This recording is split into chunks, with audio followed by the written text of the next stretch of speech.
Okay, Coach. Got a ton of respect for Coach Walker and that Little Rock team. I was reluctant to schedule the game, to be honest with you, because they were picked to win their league.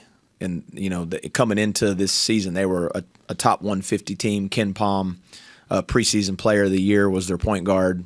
And, I knew when we scheduled the game that they were going to be a tough out, and he's done a good job there. And then they've just been absolutely ravaged by injuries. And, again, when coaches are dealing with injuries, they never want to be the one to talk about them. And ultimately you got to try to figure out a way to win games, despite it. But I'll say it for them.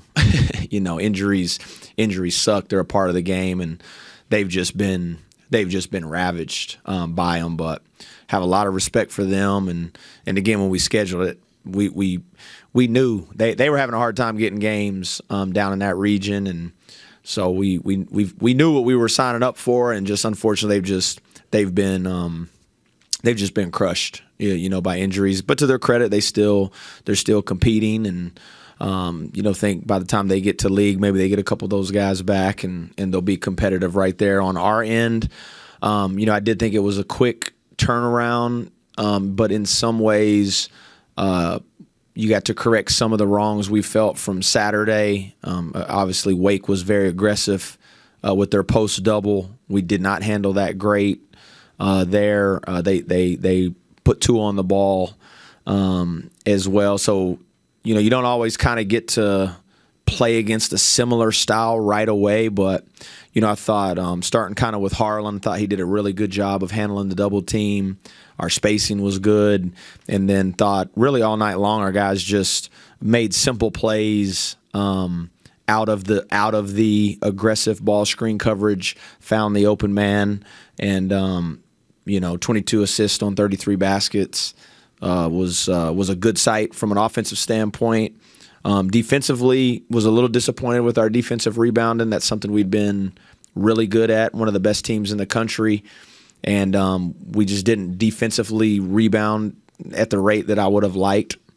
Some of it is they do have length, and we were helping off some guys, so you're in not great rebounding position, but did a little bit better job in the second half, and then was disappointed with how we started the second half defensively the first 10 minutes, but thought we responded well after that. So when you've talked about the confidence that you have in Trayson and Honor, when they make 13 out of your 15 threes tonight, how easy is it to just keep them out there? Yeah, I mean those guys are good shooters. They're good shooters, and again, I thought our spacing and our willingness to share the basketball, they were the recipient. Now Honor, when Honor gets going, he can make some tough ones, as can Trey. But I thought they were on the receiving end of really unselfish play, even to the point I felt like probably overpassed a couple times, but I was fine with that. And those guys are 2 of the better shooters in the country, and got a lot of confidence in those guys. They put a lot of work in, and if they're open, I always think it's going in. Coach, from Saturday till now, what did you implement and adjust, and what came to fruition tonight? Yeah, kind of what I mentioned a second ago.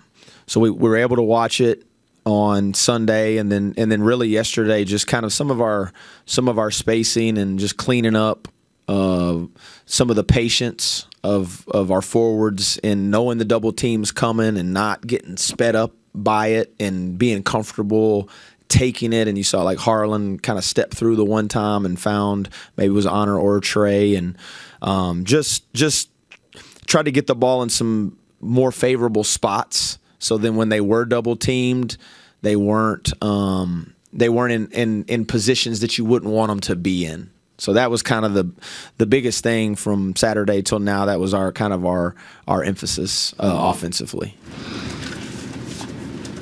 After Saturday, how important was it to get the win tonight, but the way you did it with those 2 being able to shoot it well and playing well on offense? Yeah, you always to play well every night. You want to win every night. Like we always talk about it. I mean, there's you don't really like rate. It's not like a beauty pageant. It's like you either win or you lose. And so in all the games, are the same. They're equally as important. Like if they feel different, but the truth is, if you had beat Clemson, but you lost to Mercyhurst at home, it's like, well, is one game more important than the other game? So we treat every game with the utmost respect, and I thought our guys' response were good. And like I said, mainly I thought what we feel like we needed to do better, it showed up in the game tonight. Ross, where do you start with Trayson after that game Saturday? What do you mean? 0 shots is just unusual for a guy who's that skilled. Yeah, well, you're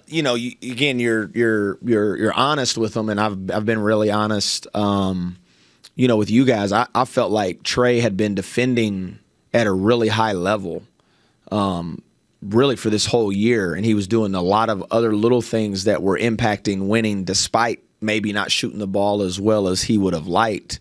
And I'm sure he was up here, and just it was really he gave up, he gave up 4 catch and shoot threes. I mean, he gave up 12 points. So at that point in time, it was just kind of like him, like anybody else. I mean, we're always going to start with like defensive accountability, and if you're not defending at a high enough level, it's just going to be hard for you to be out there. So it was really his defense that limited his offensive abilities on Saturday, which he knew, and again, that's what you love about him, man. He's got a great heart, he's got a great spirit. He holds himself accountable. He's hard on himself, and so it wasn't really like you had to have like any sort of sit down with him or I mean, he knew the reason why he didn't get to play as much as he would have liked on Saturday. What does it say about Trayson's character for him to have a performance like that and then come out tonight, make the first shot of the night, arguably have his best night in a WVU uniform? What does it say about just him as a person with him bouncing back from a performance like that? Yeah, he's got a great heart, man, and he's such a good teammate, and he cares so much about this university and this program and this state, and he cares about his teammates. And like a lot of these guys, probably can feel the weight of that at times, but he's super resilient. And one thing about it, even when he's maybe struggled shooting the ball early, I mean, he never stops working. He's always in the gym. He wants to be coached. He wants to be told the truth. He never runs from accountability. He never points fingers and blames and, well, what about him? Or, like there's none of that. There's always extreme accountability, extreme ownership. Combine that with his work ethic, and you're gonna bounce back, and not only will that serve him well for here when he's playing basketball for us, but it's going to serve him really well in life, and it's because, as we know, like life will throw some gnarly stuff at you, a lot more than not scoring as many points as you would have liked in a basketball game. But it's his heart, man. It's his heart for others and his heart for how much he loves this game. Coach, on the game coming up Saturday, what are your first thoughts on trying to slow down a team that's basically averaging like just under 90 a game? Yeah, they're really good offensively. I haven't had the chance to really get into studying them from like a scouting report. I watched a little bit of their game against Pitt, but again, it was just kind of on the TV while I think we were preparing to play somebody else probably. And I've looked at their metrics, and yeah, I mean, I think they lead the country in 2-point percentage, and they're experienced. They got one of the most experienced players in the Big Ten with Bruce Thornton, and all Big 12 player. I mean, all Big 10 player.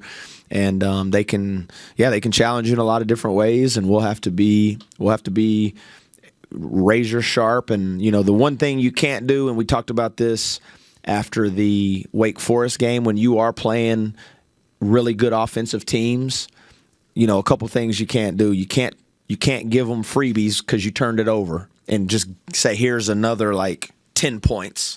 Here you go. And you got to be really sound with your game plan execution. And the last thing you want to do, which we did not do a good job on Juke Harris on Saturdays, like you can't give them easy ones because they're going to make hard ones because they're talented and they're going to put you in difficult positions. So you better be doing everything in your power to make it hard on them. Do you, from just from like a mental aspect kind of the game, do you guys sort of need to get one of these games before you get into Big 12 play? Is that an important aspect at all? I want to win every game. I want to win every game. Every game we ever play.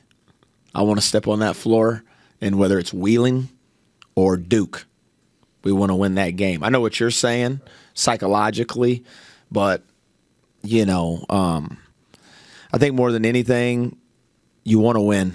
And we've been in position. We put ourselves in positions to, and we just got to finish it. And you're playing a great team. Like I said, we've been kind of, even in Charleston, South Carolina, it felt like a road home, and obviously Saturday was home, even though it was not in your gym. But this one's probably going to be more road neutral, even though I'm sure we'll have a great turnout because it's not that far. But you want to win it because it's the next game on your schedule. It's another big opportunity in the non-league, which is your last opportunity for those quad 1, quad 2s, and again, it's like kind of like the Pitt game. We talked about the Pitt game. It's not something we shy away from.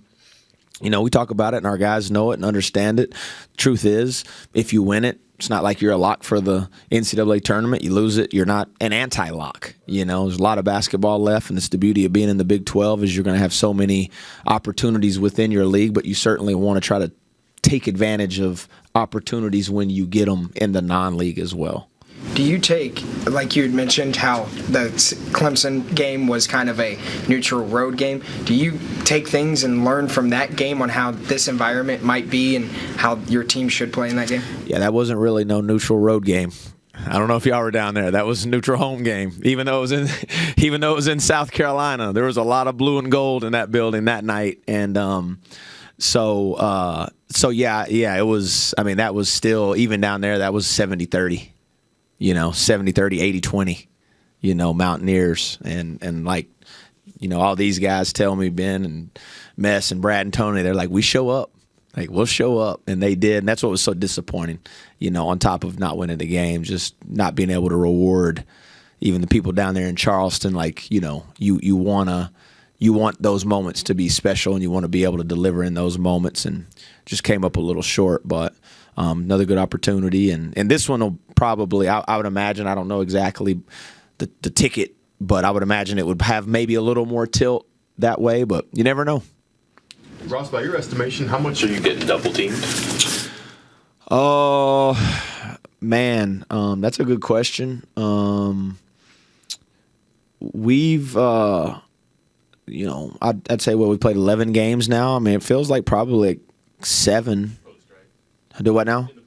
Yeah. Probably feels like 7. Does that surprise you with your shooters and the way you want to space? I think sometimes, but then when you look at some maybe other times when we haven't handled the double team great, or you kind of got to pick your poison, so to speak. It made sense with Wake because I think they do it not only as a way to prevent you from scoring, but to fuel their defense and get deflections and get some easies, which we obliged them in that category. So, I think you got to look at it 2 different ways, and I think each team has to, figures out, okay, what are we going to live with? What are we willing to sacrifice? And sometimes it's to prevent foul trouble. I've been in those. Sometimes we double team the post. We've double teamed the post this year, and sometimes it's like, well, when we didn't have Chance and Jackson, and we were playing Pitt at home, we're like, man, we better double team the post because we can't afford anybody to get in foul trouble. So people do it for a myriad of reasons.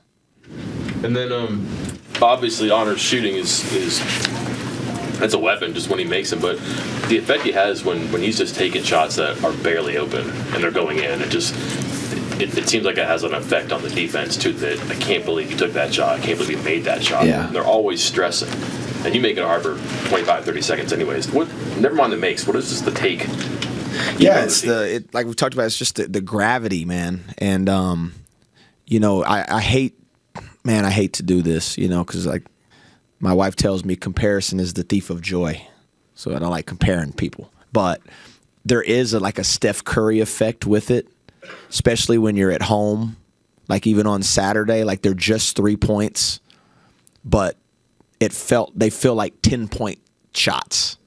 In particular, when you're at home, even though they're 3 points, but yeah, just the energy and the excitement when he starts making shots, and then the gravitational pull and awareness, and then you start opening up, like DJ on Saturday, you had 2 people run out to him, and all of a sudden he's dropping a pass, and DJ's shooting a layup because of his gravitational pull, and he's unique in that ability, man. Coach, since Chance came back, really, I guess what I'm thinking is like maybe the Xavier game is probably the only game that he didn't have like a real impact in. That's his second game back. So, I mean, the impact that he's had early since his return, any surprise there at all? What's his ceiling, I guess?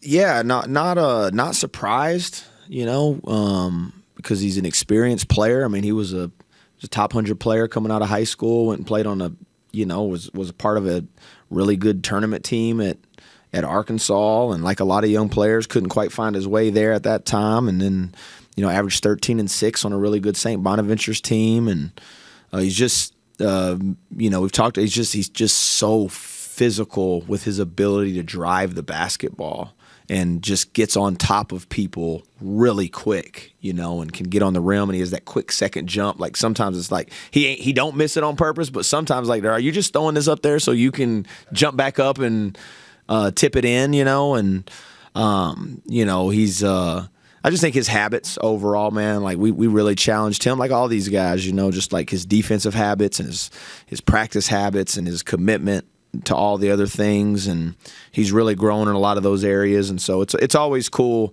when you have challenged mildly, challenge these guys and then to see kind of the fruits of their labor pay off. So like when he comes in, not really in the middle of the season, but after the start, you've already had a group playing the whole way. Does he come in and it doesn't seem like he was worried about like stepping on toes or anything like that. He just kind of came in and did his own thing, I guess. And is that just kind of who he is? Or? Yeah, I think too, like we talked about, he's just so different than anything else we have, and it's, when you're putting a puzzle together, and you're putting this puzzle of a team together, and you got your point guards, and you got your shooting, and you got your size, and just he really is, really the only. Amir can really get in the paint, and he puts rim pressure on people, but there's a physicality that Chance does it with that's just so different than anybody else. And again, our guys, these guys, it's real. They are as supportive of a group of guys that I've been around in a short amount of time, and how they pull for each other, and they're very self-aware. There's a self-awareness. Honor knows that he can't do what Chance does, and Chance knows that he can't do what Belo does, and Belo knows he can't do what Trey does, and there's a willingness and acceptance amongst the group that we're going to need everybody. If we're going to do what we're going to want to do, we're going to need everybody. My next question, they recognize what he... Yeah. Yeah, they're mature. It's a super mature group, an intelligent group, and self-aware. Anything else? Coach, thank you. Thank y'all. Y'all be safe and stay warm.